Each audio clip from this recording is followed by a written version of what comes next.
Luciferian elite of this world remain in the shadows as they manipulate world events to bring about the wars they want. They have also deceived white Americans into serving their diabolical purposes by creating an illusion of white supremacy. America is now at the point of no return, facing the wrath of the Most High for the crimes committed against his people. Why? Because they refuse to hear the truth, see the truth, or allow others to speak the truth regarding the crimes committed against the descendants of the children of Israel. A little known truth is that the elite created white supremacy as a strategy to divide and conquer.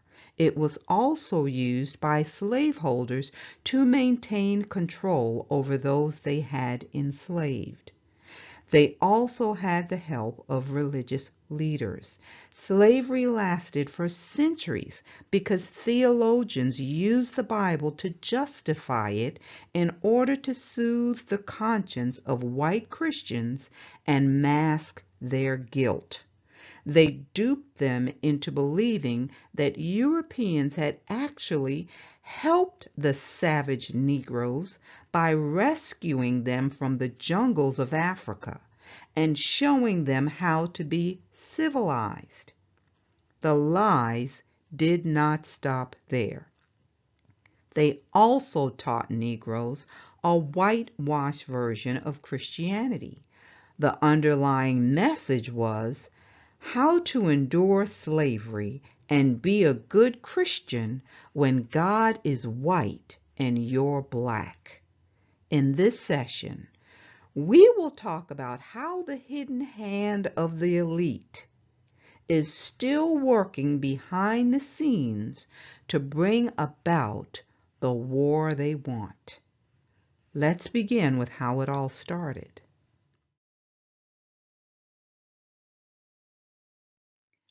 I'll read some excerpts from this article entitled Inventing Black and White.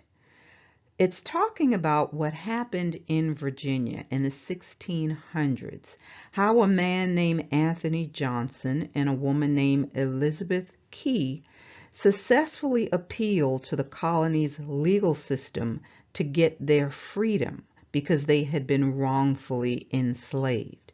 It says by the 1700s, the laws and customs of Virginia had begun to distinguish black people from white people, making it impossible for Virginians of African descent to do what Johnson and Key had done. So something happened to change that. It was called Bacon's Rebellion. Let's go on. Historians considered the Virginia Rebellion, also known as Bacon's Rebellion, to be the first stirring of revolutionary ideas in America. I also want to pull in some information from this article about law and the structure of power in colonial Virginia to find out more about this. It says, a potentially transforming event occurred, talking about Bacon's Rebellion, when Nathaniel Bacon, a newcomer from England who had settled on the Virginia frontier, led a rebellion that resulted in a civil war that nearly toppled the colonial regime. Ultimately, Bacon's rebellion was suppressed, and its suppression resulted not in change, but in reinforcement of legal developments that were already occurring. Continuing on, it says, in the aftermath of rebellion, Virginia's governing elite solidified its power. These are the ruling elite. So when patriots say we're taking our country back, it tells you that they are clueless about who actually owns it. All right, let's go on. It says, after the 1670s, whites tended to immigrate to those other colonies, and Virginia was forced to replace its white indentured servants, which means they were paid, for all who keep saying that they were slaves too. They replaced them with black African slaves who became victims of severe forms of repression. that never could have been imposed on voluntary immigrants from Europe. That sentence right there reveals intent. The intent was to choose to ignore laws that govern humanity. Basically, they were saying we are going to reduce these enslaved people to something less than the Creator intended. Now, for those who say there's nothing wrong with slavery because slavery's in the Bible, let me show you the difference. Let's read this from Deuteronomy 15:12 through 18. It says, if your brother, a Hebrew man or a Hebrew woman, is sold to you and serves you 6 years, then in the 7th year you shall let him go free from you. And when you send him away free from you, you shall not let him go away empty-handed. You shall supply him liberally from your flock, from your threshing floor, and from your winepress. From what the Lord your God has blessed you with, you shall give to him. Did that happen to those they had enslaved? No. It goes on to say, you shall remember that you were a slave in the land of Egypt, and the Lord your God redeemed you. Therefore, I command you this thing today. And if it happens that he says to you, I will not go away from you, because he loves you and your house, since he prospers with you. He prospers with you. That means he had to have been receiving wages. Then you shall take an awl and thrust it through his ear to the door, and he shall be your servant forever. Also, to your female servant you shall do likewise. It shall not seem hard to you when you send him away free from you, for he has been worth a double hired servant in serving you 6 years. Then the Lord your God will bless you in all that you do. So the slave owners, their manner of dealing with the white indentured servants is closer to the way the servants are dealt with in Scripture. In addition, the white servants were not forced to serve for life. There was to be an end date for their service. And if, as it says here in Scripture, if they choose to remain with the master, they could. So the white slave owners made a distinction, as we just read in the previous passage, concerning persons based on color. They said they would never have been able to get away with treating the white indentured servants the way they entreated the enslaved Negroes. So this form of slavery used by Europeans was criminal, and it was intentionally wicked, and for that they will be judged. Another example is given in Ephesians 6. We'll look at 5 through 9. It says bondservants, and that word should be servants. Be obedient to those who are your masters according to the flesh, with fear and trembling, and sincerity of heart as to Christ, not with eye service as men pleasers, but as servants of Christ, doing the will of God from the heart, with good will doing service as to the Lord and not to men, knowing that whatever good anyone does, he will receive the same from the Lord, whether he is a slave or free. And you masters do the same things to them, giving up threatening, knowing that your own master also is in heaven, and there is no partiality with him. So this is telling us that those who serve are to be treated with respect. It's telling us you are not to mistreat them. You're not to be harsh with them, because it's reminding the masters that you also have a master who's not impartial, which means he's not influenced by physical appearance or skills or your success in life. He's looking at your heart. He's looking at the way you serve. So again, the European slave owners dealt differently with the white indentured servants, and it was all based on a color. So huge difference here. Now let's go back to the article talking about inventing black and white. It says, although Bacon died of fever a month later, so after the rebellion, and the rebellion fell apart, Virginia's wealthy planters were shaken by the fact that a rebel militia had united white and black servants and slaves and had destroyed the colonial capital. Legal scholar Michelle Alexander writes, the events in Jamestown were alarming to the planter elite, who were deeply fearful of the multiracial alliance of indentured servants and slaves. Word of Bacon's rebellion spread far and wide, and several more uprisings of a similar type followed. In an effort, don't miss this, to protect their superior status and economic position, the planters shifted their strategy for maintaining dominance. They abandoned their heavy reliance on indentured servants in favor of the importation of more black slaves.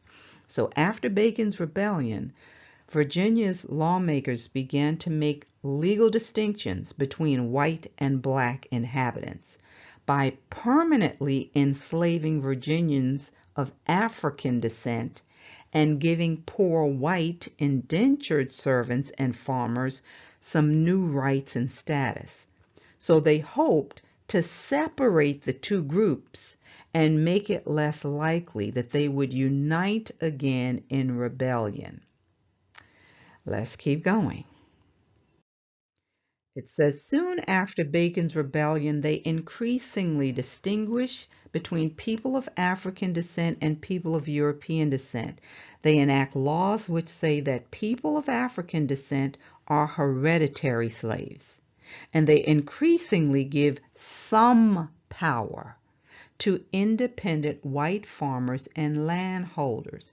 So it says, according to the Oxford English Dictionary, the first appearance in print of the adjective white in reference to a white man, a person of a race distinguished by a light complexion, was in 1671.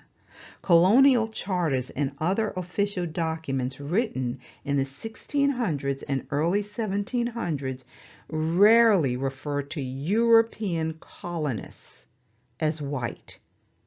So they changed from being colonizers to white people. It says, as the status of people of African descent in the British colonies was challenged and attacked, and as white indentured servants were given new rights and status, the word white continued to be more widely used in public documents and private papers to describe the European colonists. So the elite invented a new class of people. Was it because they were a superior race? No. It was because they needed them to help them control the true money makers, those who would be forced to build the nation for free.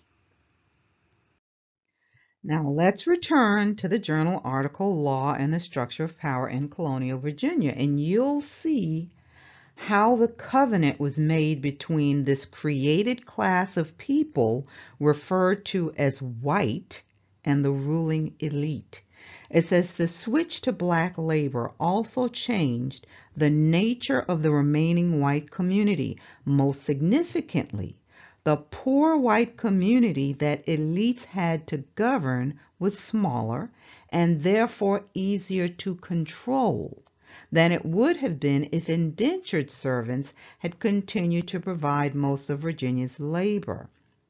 Over time, the young rowdy men who had followed Nathaniel Bacon into rebellion grew older, obtained families, and became more accepting of their position in life and less willing to turn to violence and rebellion to better it. Finally, the potential for black resistance arguably threatened poor whites as well as elite ones, thereby giving the elites an argument for uniting the white underclass with them in their practices of repressing blacks. This was the trade-off right here. They made whites believe that they had something to fear from blacks.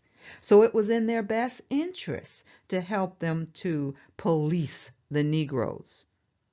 This is why they pretend not to see racial injustice. The elite bought their silence.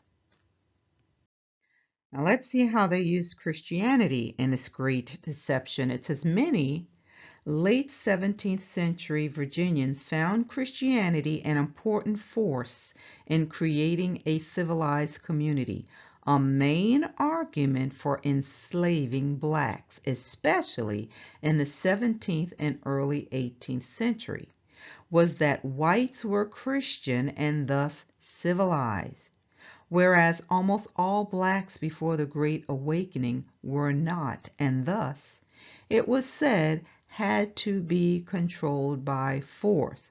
But look at this. It says, in fact, many whites in the 17th century had not been practicing Christians. But I found something interesting regarding why they needed to classify us as heathens and pagans. I want to share this with you. Look at this next article. I believe this is a very critical piece of the puzzle. Previously, I read the papal bull created by the Roman Catholic Church that gave Portugal the permission to enslave our people in West Africa, even though they knew who we were. They knew that we were Israelites. But this will explain why they had to cover that up.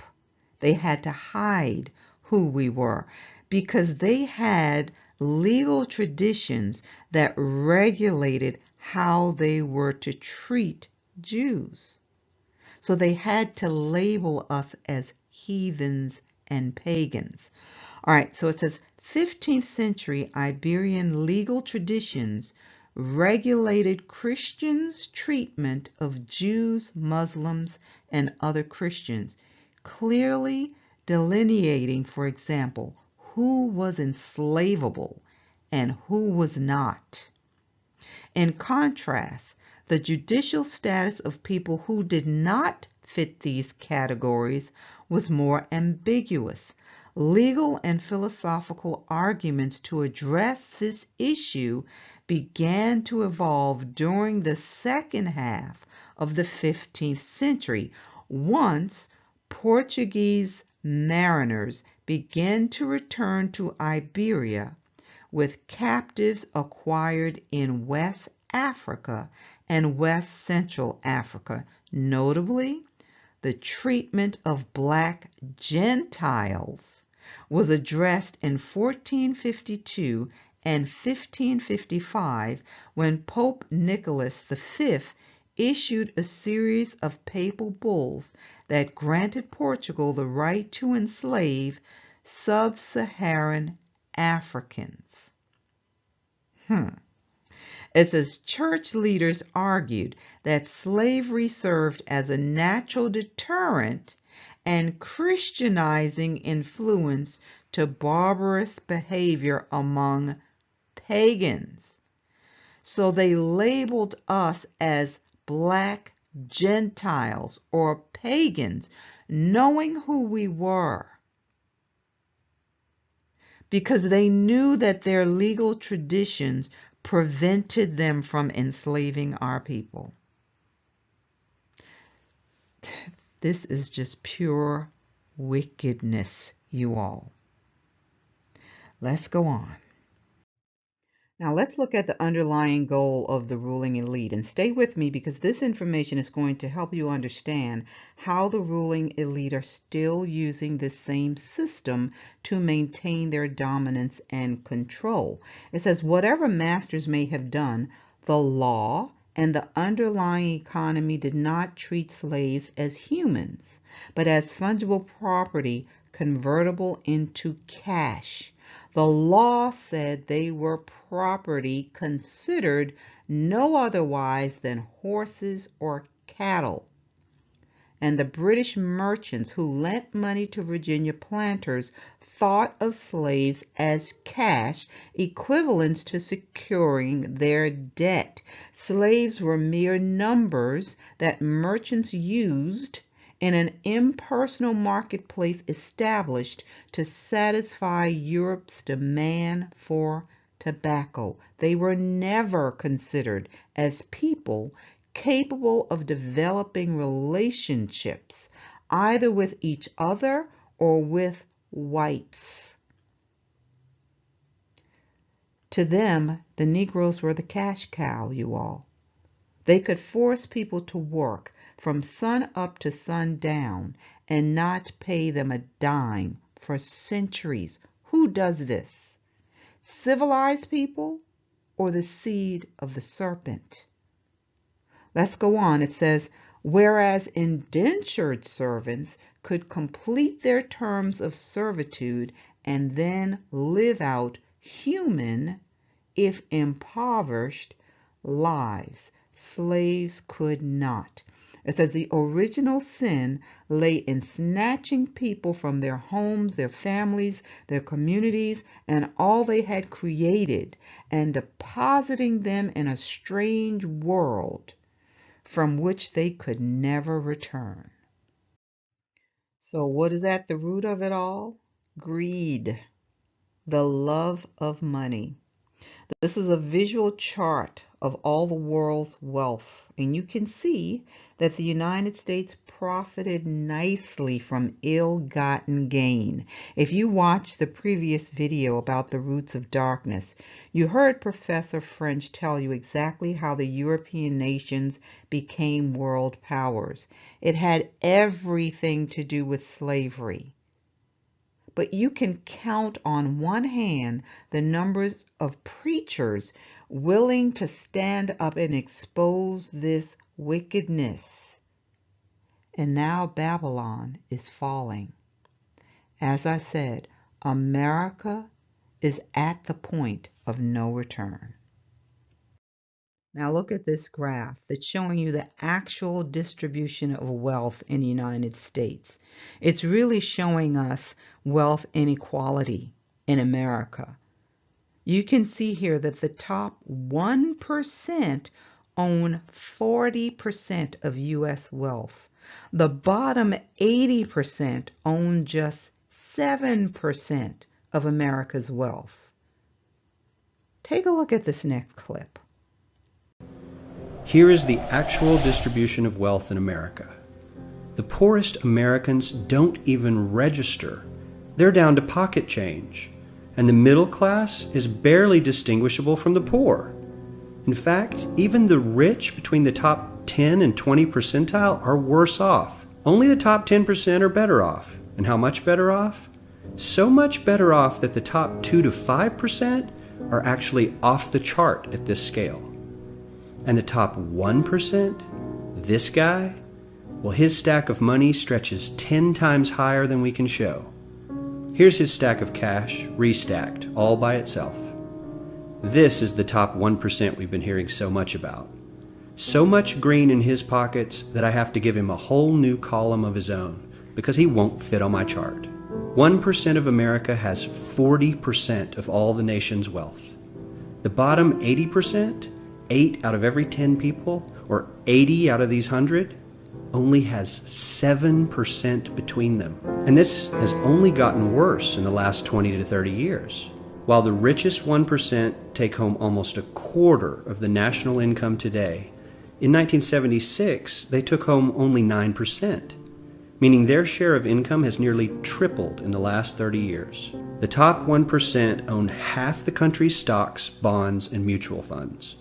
The bottom 50% of Americans own only 0.5% of these investments, which means they aren't investing. They're just scraping by. I'm sure many of these wealthy people have worked very hard for their money. But do you really believe that the CEO is working 380 times harder than his average employee? Not his lowest paid employee, not the janitor, but the average earner in his company. The average worker needs to work more than a month to earn what the CEO makes in 1 hour. We certainly don't have to go all the way to socialism to find something that is fair for hardworking Americans. We don't even have to achieve what most of us consider might be ideal. All we need to do is wake up and realize that the reality in this country is not at all what we think it is. One thing to keep in mind is that the wealth of the Luciferian elite, the ones pulling the strings, their wealth isn't even included in the chart that you just saw. Why? Because no one really knows how much money they have. They own the banking system. They're the ones printing the money. Let's look at this article from USA Facts. It says white people own 86% of wealth and make up 60% of the population. It says according to data from the Federal Reserve, these are the ones who own all the money. In 1990, white households owned 90.7% of household wealth in the United States, whereas black households own 3.8%. It says these numbers have changed little over the past 30 years, with white households now owning 85.5% of wealth in 2019 and black households owning 4.2%. How long would we have to work to have half of the wealth of white people, you all? So when you hear dog whistles about how minorities are always given handouts and entitlements, know that the cabal is at work to stir up the whites. They use propaganda to incite them to attack blacks so that they can, quote unquote, put them back in their place. Because in their minds, minorities should work hard and pull themselves up by their bootstraps. But did they? Let's highlight some of the handouts given to whites that no one wants to talk about. This comes from California Newsreel. It talks about how the U.S. Army gave almost 270 million acres of land away under the 1830s Indian Removal Act. The recipients were overwhelmingly white. It says less known are more recent government racial preferences first enacted during the New Deal that directed wealth to white families and continue to shape life opportunities and chances. It says the landmark Social Security Act of 1935 provided a safety net for millions of workers, guaranteeing them an income after retirement. But the act specifically excluded two occupations: agricultural workers and domestic servants, who were predominantly African American, Mexican, and Asian. There was also the Wagner Act that gave special rights to whites. It gave unions the power to help white workers get better paying jobs and benefits. Also, the Federal Housing Administration made it possible for millions of white Americans to own a home for the first time. Then they used redlining to prevent blacks from getting loans. This says between 1934 and 1962, the federal government backed $120 billion in home loans. More than 98% went to whites. So are these entitlements and handouts? Were these incentives earned? No, it was bestowed on those with white skin. Just a little more on this. It says one result of the generations of preferential treatment for whites is that a typical white family today has on average 8 times the wealth of the net worth of a typical African American family, according to economist Edward Wolfe. So the author sums it up by saying, rather than recognize how racial preferences have tilted the playing field and given us a head start in life, many whites continue to believe that race does not affect our lives. Instead, we chastise others for not achieving what we have. We even invert the situation and accuse non-whites of using the race card to advance themselves. Take a look at this next clip.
That video was called The Unequal Opportunity Race by Erica Pinto, by the way.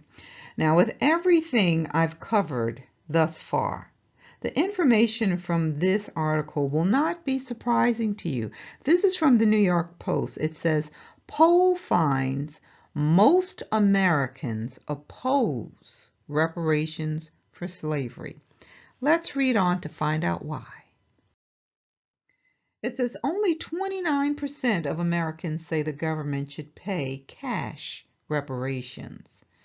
But the poll reveals a large divide between Americans of different racial and ethnic backgrounds. Most Black Americans, 74%, favor reparations compared to 15% of white Americans.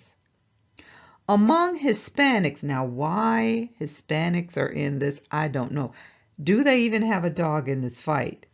Among Hispanics, 44% favor reparations.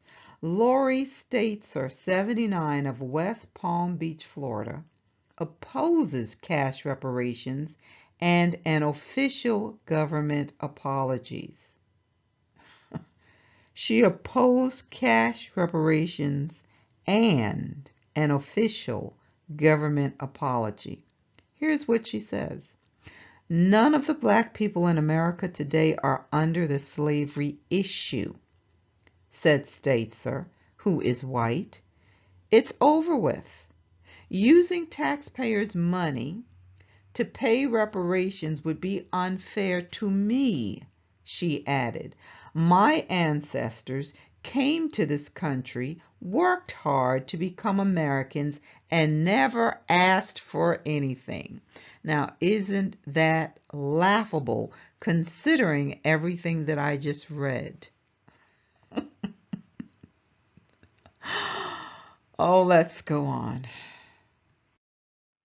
Zion, if you sincerely believe that the Most High is just, then you know that He's going to balance the books and He's going to avenge His people. The wicked may have overlooked this scripture right here in Zechariah 2:8. For thus says the Lord of hosts, He sent me after glory to the nations which plunder you.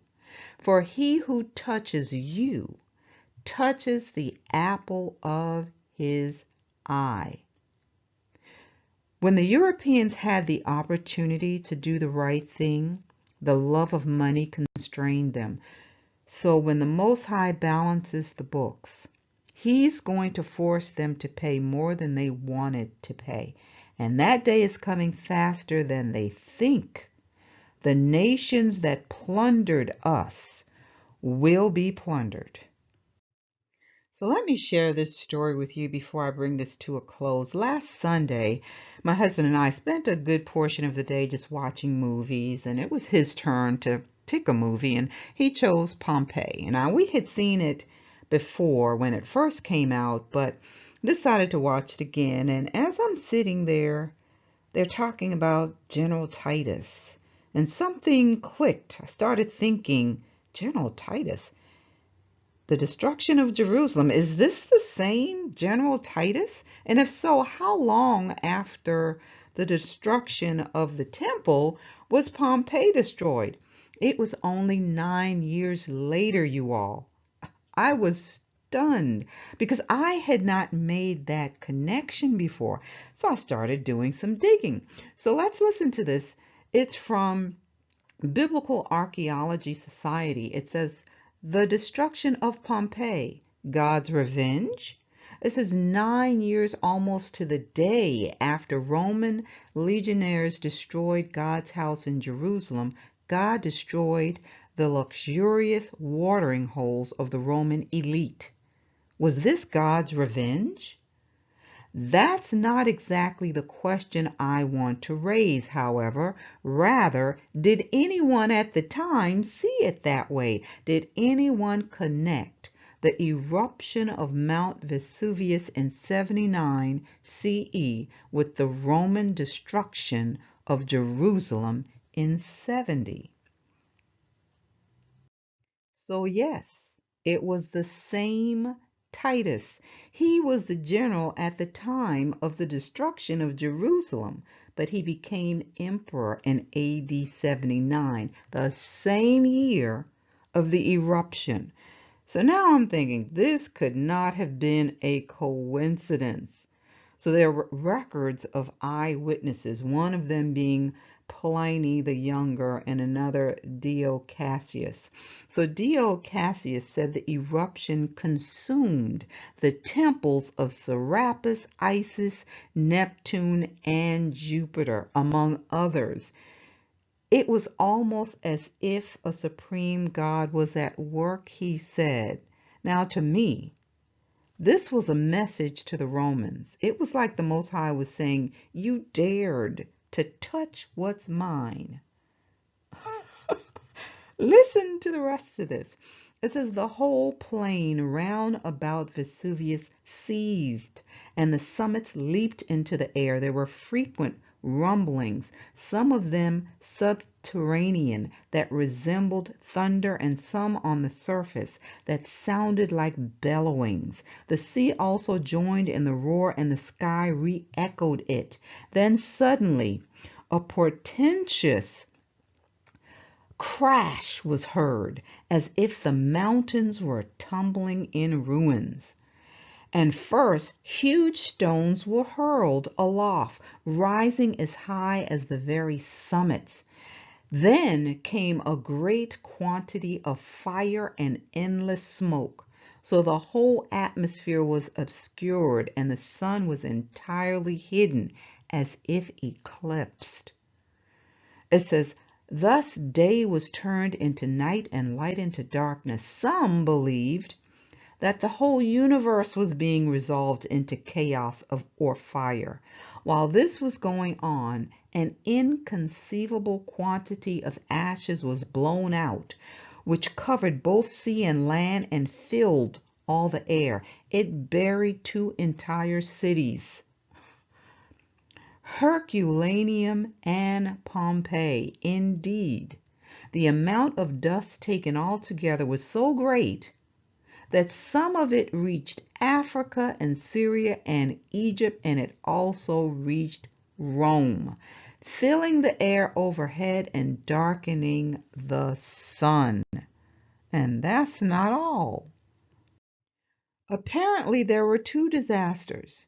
This eruption that happened in AD 79, and then the fire of Rome that happened a year later. Listen to this, you all. It says Titus enjoyed a successful military career, and in 67 AD went with his father to suppress the Jewish revolt. In 69 AD, Vespasian returned to Rome to assert his claim for the imperial throne, leaving Titus to continue the campaign. In 70 AD, Jerusalem was sacked, the Jewish temple was destroyed, and much of the population killed or dispersed. So when Titus went back to Rome, he assumed his father's position in 79 AD, which was the same year of the destruction of Pompeii. That wasn't all, you all. He died of a fever in AD 81. So he only served as emperor for about 2 years. Now, to me, this was a clear message that the Most High was speaking. You have this Mount Vesuvius erupting, you have this fire in Rome, and they also had a plague going on. All of this happening when Titus, the one who was present during the destruction of Jerusalem, is serving as emperor. Surely the Romans knew that this was a sign. It was as if the Most High was saying, you dare to touch what is mine. Let me show you who I am. We are the apple of the Most High's eye, and the elite and the white supremacists may think that they can keep their knees on our necks, but there is a God in Israel. I believe there's great turmoil ahead for the world. It's a time of testing for Judah, but it's also a time for us to see the mighty works of Yah. It will elevate our faith because he fights for his people. We have to pray to have ears to hear the words of the prophets in these last days and be able to discern the false from the true. But we need to trust and obey. The Most High will protect us. We also have to continue to seek the truth and begin to walk in love toward the brethren. Our deliverance comes from on high. We can't deliver ourselves from the turmoil. It comes to destroy those who are wicked. But I believe we will see the mighty acts of the Most High in these last days. I have some more to share on this topic because I want to show you how this plan of the elite to divide and conquer is playing out in real time. I believe that they're trying to instigate a race war. And I also believe the media and some of these politicians have a hand in that. But just know that these wars that they continue to stir up serve another purpose. They are distractions designed to keep people from seeing what they are really doing behind the scenes. So join me next time. Shalom, everyone.